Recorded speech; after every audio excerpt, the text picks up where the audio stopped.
Pese a esa insoportable situación de explotación y opresión que sufre el pueblo español, el renegado Carrillo y su equipo, aplicando ciegamente las ideas lanzadas por Jrushchov en el 20 Congreso del PECUS, de 1956, acerca del camino parlamentario de la revolución, de la competición pacífica para llegar al socialismo, de la transición pacífica, etcétera, etcétera. Carrillo ha transportado esa abyecta mercancía revisionista al ámbito español y ha dicho textualmente: dadas las condiciones internacionales, la agresión del imperialismo yanqui contra el Vietnam debe parecer al señor Carrillo una simple escaramuza. La victoria del socialismo en España podría tener lugar por la vía pacífica y parlamentaria si las fuerzas que se consideran progresistas se deciden a marchar adelante hacia el socialismo, junto al Partido Comunista. En una coyuntura favorable, esa fuerza decisiva podría pronunciarse dentro de la legalidad democrática. Nada nos dice de cómo se llegará a esa democracia, por la transformación socialista de la sociedad y enviar al Parlamento una mayoría encargada de llevar a cabo esa transformación y dar nacimiento a un poder dirigido por la clase obrera, que, apoyándose en el Parlamento y en la acción de las masas, obligaría a la burguesía monopolista a capitular ante la voluntad mayoritaria del país, sin posibilidad de lucha armada contra el pueblo. Programa del Partido Comunista de España, 1965. Y por si aún quedara alguna duda en el ánimo de algún optimista, Carrillo añade a este respecto: el Partido Comunista enuncia en su programa el propósito de hacer cuanto esté de su parte por imprimir ese curso pacífico y parlamentario a la Revolución Socialista de España. Programa del Partido Comunista de España, 1965. Huelga decir que esa posición de Carrillo y su equipo nada tiene que ver con el marxismo-leninismo. Por nuestra parte sostenemos que la clase obrera y el resto del pueblo trabajador y patriota de cualquier país, víctimas de la opresión y la explotación, deben recurrir a la violencia revolucionaria para aplastar la violencia contrarrevolucionaria, para lograr su emancipación e instaurar un régimen nacional democrático popular. En su obra La Revolución Proletaria y el renegado Kautsky de 1918, Lenin ya denunciaba ese tipo de posición contra la violencia revolucionaria como una traición. Todos los subterfugios, los sofismas, las falsificaciones de que Kautsky se vale, le hacen falta para rehuir la revolución violenta, para ocultar que reniega de ella, que se pasa al lado de la política obrera liberal, es decir, al lado de la burguesía. Vladimir Ilich Ulyanov, Lenin. La Revolución Proletaria y el renegado Kautsky, 1918. Ese es, en efecto, el quid de la cuestión, la renuncia a la revolución por la violencia, a fin de reducir la revolución proletaria y la dictadura del proletariado a palabras vacías.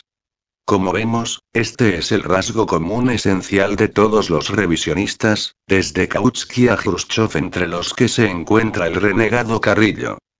Sobre este decisivo problema de la revolución violenta, el Partido Comunista de España, marxista-leninista, no se ha limitado a llevar a cabo una crítica demoledora contra las posiciones del equipo de Carrillo, sino que además ha vuelto a plantear y a formular esta decisiva cuestión, sobre la base de los principios marxista-leninistas, ya que hasta el presente no hay ninguna experiencia histórica que justifique la modificación de esa ley, ni se han producido tampoco cambios cualitativos en la naturaleza ni en la actuación del enemigo de clase del proletariado, el imperialismo.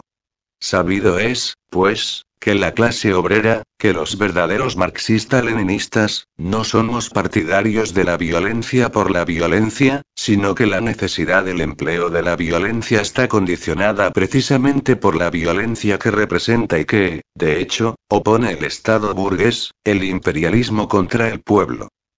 Los revisionistas han tratado de servirse de algunos de los primeros escritos de Marx y Engels para embaucar a algunos por el camino del pacifismo y de la transición pacífica. Pero nada más lejos del espíritu y de la letra realmente de toda la obra de nuestros grandes clásicos, que desecharon en todo momento la idea de embellecer el Estado burgués. También han tergiversado con ese mismo fin algunas experiencias y movimientos revolucionarios recientes, como la malograda Revolución Húngara, dirigida en 1919 por Béla Kun. Los acontecimientos de Praga, en febrero de 1948, e incluso la toma del poder por los bolcheviques en octubre de 1917. Se haría excesivamente extenso este trabajo si expusiéramos con todo detalle las situaciones concretas de lucha armada revolucionaria que, indiscutiblemente, se produjeron en cada uno de los casos citados. Baste afirmar que en todos ellos, previamente, la acción violenta armada de las masas había derrocado y demolido el Estado burgués. Pero lo que sí es cierto es que en países como Francia e Italia, donde los partidos comunistas obtuvieron después de la Segunda Guerra Mundial una mayoría de votos en las elecciones parlamentarias, la burguesía en el poder no solo no entregó el poder a la clase obrera, sino que se apresuró a modificar las leyes electorales para no correr ni siquiera el más mínimo riesgo por ese lado. En esas lecciones históricas, en esos principios, se basa el Partido Comunista de España, marxista-leninista, cuando se pronuncia de manera contundente y categórica sobre el problema de la violencia en los siguientes términos. Solo por la violencia puede ser abatido el poder de las clases dominantes, e implantado el poder revolucionario. No solo derrocar por la violencia a la burguesía, o a las capas más reaccionarias de la misma, como primera etapa, sino destrucción por la fuerza de todo el aparato militar y burocrático de la clase opresora. El proceso revolucionario debe culminar necesariamente con la insurrección general armada de las masas oprimidas. No solo destrucción violenta del aparato del Estado burgués mediante la insurrección popular armada, sino inevitabilidad, en general, de una guerra civil, puesto que un aparato de represión tan fuerte, tan centralizado y organizado como el del capital financiero, no se puede abatir de un solo golpe ni en unas cuantas batallas, sino que para derrocarlo se precisan unas fuerzas armadas populares que solo pueden surgir y desarrollarse en la guerra revolucionaria. Todas estas consideraciones tienen tanta mayor vigencia en un país que padece la dictadura fascista, y más aún si esa dictadura no es más que el agente de la más poderosa potencia imperialista de todos los tiempos: los Estados Unidos. Línea política del Partido Comunista de España, marxista-leninista, 1967.